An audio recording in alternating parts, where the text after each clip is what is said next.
اعوذ باللہ من الشیطان الرجیم بسم اللہ الرحمن الرحیم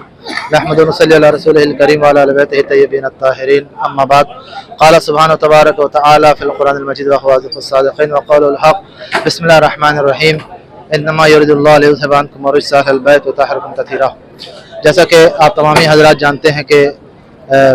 بقی جنت البقی کے نظام کو تقریباً 101 سال گزر چکے ہیں، اور یہ خبیث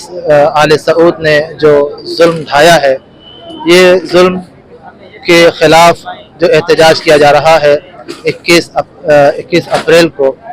انشاءاللہ ہم سب وہاں پہ شرکت کریں گے، اور یہ ہماری شرکت ہماری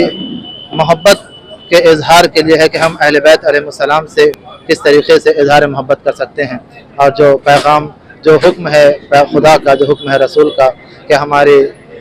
اقربا سے محبت کرو، تو انشاءاللہ ہم اپنے وجود کو وہاں پہ حاضر کریں گے اور جلوس میں شرکت کر کے دشمن کے خلاف، ظالموں کے خلاف احتجاج کریں گے، تاکہ ہم یہ بتا سکیں کہ یہ قوم زندہ قوم ہے، اور یہ قوم ہمیشہ ظالم کے خلاف رہی ہے اور ظالم کے خلاف اسی طریقے سے احتجاج کرتی رہے گی۔ والسلام علیکم ورحمۃ اللہ۔